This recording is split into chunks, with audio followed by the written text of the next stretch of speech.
when we talk about anxiety, anxiety is actually a physical symptom. It's a physical condition, right? Anxiety is exactly as you described it. You know, this fight or flight response where your heart rate goes up, you start sweating, you can't think, you start to feel like maybe people are looking at me or watching me, or I'm being followed.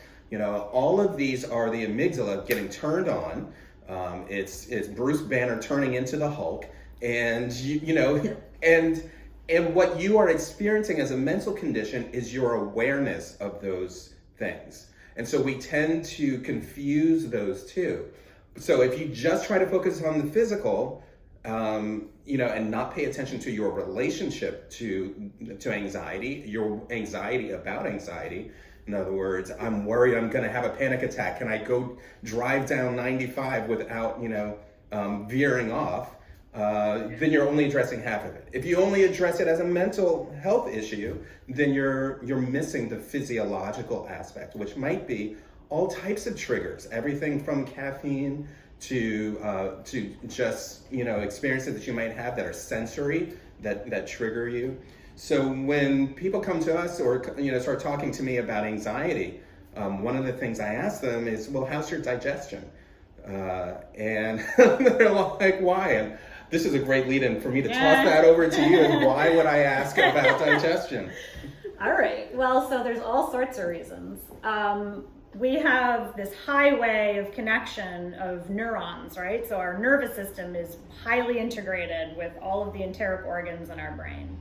And we share neurotransmitters in between the two. We produce 80% of our serotonin in our gut, not in our brain, right? So that sort of gut feeling, right? We get a lot of emotional sensation in our intestines and our stomach area too. So there's a variety of reasons that people could have panic if they're eating the wrong foods. Okay, so a really old school test you can do at home, sort of naturopathic test before we did all our allergy testing and food sensitivities and all that fun stuff. So if you eat a food and your heart rate goes up significantly within the first 5 or 10 minutes after eating it, don't eat that food. Your body is having an inflammatory response to it. It's stressing your body out. Okay, so it's called the Coca Pulse test, and that's what they used to do like in the 30s and 40s when they were trying to figure out if a patient shouldn't be eating a certain food. So there are lots of food triggers for anxiety, because not only is our gut associated with our nervous system, but it also houses about 85% of our immune system. And everybody likes to talk about inflammation. What is inflammation? It's our immune system turning on and producing tons of different chemical messages that grow new populations of white blood cells, etc. It's the way that it communicates with itself. But it causes all sorts of flushing and hives and heart racing and stuff if you have an immune activation when you eat the wrong food. So sometimes when kids come to us and we do some genomic assessment and we see that maybe certain foods aren't right, and you know they're having a panic attack after they have lunch every day and mostly they're eating pizza or French fries or something that we're like, oh, that's clearly not the right food.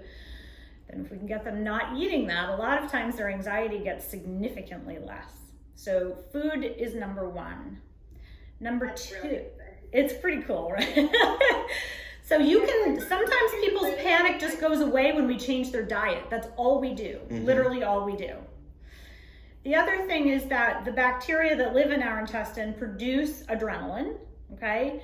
So they produce a lot of adrenaline, some types of bacteria. And so I do gut screenings and we look at everything living in the intestine, whether or not there's inflammation-related microbes, because that affects the whole gut-brain connection. And then also whether or not you have a gut filled with adrenaline, because if that's the case, you can spike adrenaline sort of fight or flight response simply by what's living in your intestine. You almost have no control over it.